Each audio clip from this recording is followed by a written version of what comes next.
Hello and welcome back to my channel lovely people. This is Ankita Prasad. तो CG set का exam जो है वो 21 जुलाई को हो चुका है एंड ये बहुत सालों बाद हुआ है एंड बहुत सारे लोगों ने ये पेपर को अटेम्प्ट किया है। अब जिन लोगों ने पेपर अटेम्प्ट किया है तो उन सबको ये बहुत ज़्यादा डाउट है कि भाई कितने मार्क्स में सिलेक्शन होना है। अब जैसा कि आपको पता है कि आपको मिनिमम 35% अगर आप रिजर्व्ड कैटेगरी से हैं एंड 40% अगर आप जनरल कैटेगरी से हैं चाहिए to qualify the exam. I am saying to qualify the exam, I am not saying to clear the exam. आपको इतना ही परसेंट चाहिए, समझ रहे हैं आप? To clear the exam and to qualify the exam are two different things. ये same नहीं होता है। ये आपको जो ऑफिशियल नोटिफिकेशन है सीजी सेट का या जो नेट में भी होता है वो आपको लिखकर आता है कि टू क्वालिफाई द एग्जाम आपको मिनिमम 35% चाहिए रिजर्व्ड कैटेगरीज के लिए एंड 40% चाहिए जनरल कैटेगरी से।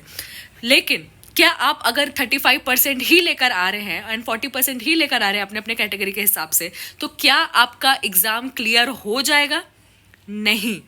यस, ये एक बहुत बड़ा डाउट है लोगों के मन में। उन्हें लगता है कि मिनिमम 35% एंड 40% लाने से हमारा सिलेक्शन हो जाएगा। एंड ये 35% और 40% जो है वो अग्रीगेट है, यानी पेपर 1 और पेपर 2 दोनों को मिलाकर आपको इतना परसेंट लाना है। तो लोगों को लगता है कि भाई ये एग्जाम निकालना बहुत आसान है बिकॉज इतना परसेंट तो हम ला सकते हैं। बट जैसा कि मैं बता रही हूँ कि इसमें एक ट्विस्ट है और यही आपको समझने की ज़रूरत है। ये जो क्वालिफाई करना होता है वो होता है कि आप एक रेस में हैं, उसमें पहले आप मिनिमम जितना लेकर आ रहे हैं, अगर आप मिनिमम इतना लेकर आ रहे हैं तो आप उस रेस में और लोगों से आगे हो गए, और जिनका इतना मिनिमम परसेंट भी नहीं आ रहा है वो रेस से पहले ही बाहर हो गए। ठीक है, आपने एक लेवल को पार किया, लेकिन आपका फाइनल सिलेक्शन इतने में नहीं होता है क्योंकि भैया 1 लाख अगर पेपर दे रहे हैं और सिलेक्शन उनको कितना करना है, सिर्फ 6% का, टॉप 6% का ही सिलेक्शन होना है। तो वो टॉप परसेंट क्या सारे ही अगर 35% वाले को ले लेंगे और 40% वाले लोगों को ले लेंगे तो ऐसे तो फिर 6% से बहुत ज़्यादा लोग का सिलेक्शन हो जाएगा। तो सिलेक्शन ऐसे नहीं होता है। इसीलिए मैं बोल रही हूँ कि अगर आप ये सोच के बैठे कि भाई इतना मार्क्स लाने से मेरा हो जाएगा, तो आपको एक रियलिटी चेक देने के लिए मैं आई हूँ। आपका सिलेक्शन उसके बेसिस पे नहीं होगा, आपका सिलेक्शन होगा एक फाइनल कट ऑफ लिस्ट के बाद। जी हाँ, आपने मिनिमम इतना ले आया, आप और लोगों से आगे निकल आए, आपने एक लेवल को क्लियर किया एंड अब आपके सब्जेक्ट के हिसाब से आपकी कट ऑफ लिस्ट बनेगी। तो मैम हमें कैसे पता चलेगा कि हमारा कितने नंबर पे सिलेक्शन होने वाला है? तो भैया मैं आपको बता दे रही हूँ कि पहले आपकी आएगी प्रोविजनल आंसर की और उसके बाद आएगी फाइनल आंसर की और कट ऑफ। ठीक है, कट ऑफ लिस्ट या मेरिट लिस्ट जो भी आता होगा, क्योंकि सीजी सेट तो मैंने दिलाया नहीं है क्योंकि बहुत साल पहले हुआ है, बट मैंने नेट दिलाया है और नेट में ऐसा ही होता है कि फाइनल आपका स्कोर कार्ड आता है और फाइनल आंसर की के साथ ही आपका स्कोर कार्ड आ जाता है। तो अगर इसमें भी वैसा ही होता है तो आपका भी ऐसा ही होगा।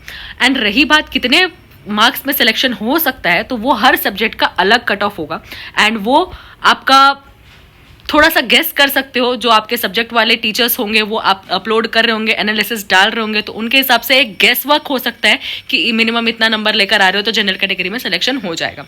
बट अगर मैं इंग्लिश की बात करूँ और अगर मैं सोचूं कि नेट का लेवल का तो पेपर नहीं था, मैंने पेपर दिलाया है एंड वो काफ़ी मुझे ईजियर लगा नेट के कंपैरिजन में, तो मुझे लगता है कि कट ऑफ हाई जानी चाहिए। अगर जनरल कैटेगरी की मैं बात करूं, इंग्लिश लिटरेचर की, तो आई थिंक 58 से 62 के बीच में आपका क्लियर हो सकता है। एंड और दूसरे जो कैटेगरीज हैं ओबीसी और उसका फिर एसटी एससी का जो है वो आप थोड़ा थोड़ा कम कर सकते हैं, 2-2%, 4-4%। ओके, तो ऐसा होगा। और बाकी अपने सब्जेक्ट का आप एनालिसिस देखिए और देखिए कि आपका पेपर लेवल कैसा आया था। But I would still suggest कि आप थोड़ा सा वेट कर लें एंड जो फाइनल आंसर की आएगी तो आपका कट ऑफ भी जारी हो जाएगा और आपको पता चल जाएगा कि सिर्फ 35% और 40% लाने से एग्जाम क्लियर नहीं होता है, वो जस्ट एक क्वालिफिकेशन है। सो आई होप कि मैंने ये चीज़ क्लियर कर दी है। बहुत सारे लोगों को ये डाउट हमेशा से रहता है, मैंने बहुत सारे लोगों को ये पर्सनली भी समझाया है, तो I thought of making a video on this. I hope कि आप अब इस डाउट में नहीं रहेंगे कि बस इतना ही लाना है। तो भैया this is all for this video. Comment करके बताइएगा कि आपका एग्ज़ाम कैसा गया और आप कौन से सब्जेक्ट से हैं एंड क्या आप छत्तीसगढ़ से हैं। एंड देखो भाई, मेरा गला बैठा हुआ है बट फिर भी मैंने ये वीडियो बनाने का सोचा बिकॉज कुछ लोग हैं जो मुझसे टेलीग्राम पे भी बात करते हैं, जो मेरे नोट्स खरीदते हैं इंग्लिश लिटरेचर के पेपर 1 के। मैं अपने खुद के personal hand written notes sell करती हूँ।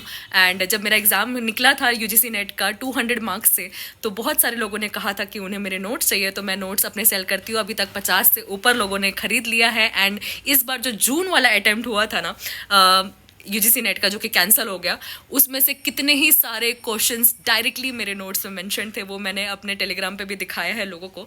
एंड अगर आपको भी इंग्लिश लिटरेचर के या पेपर 1 के नोट्स चाहिए सेट के लिए या नेट के लिए, तो आप मुझे कांटेक्ट कर सकते हैं टेलीग्राम पे। मेरे टेलीग्राम चैनल का नाम है अंकिता प्रसाद आर्ट एंड इंस्पिरेशन, उसका लिंक मैं डिस्क्रिप्शन में दे दूंगी। एंड बताइएगा ज़रूर कि आपको ये वीडियो से हेल्प हुई या नहीं। And I will see you in the next video. Bye.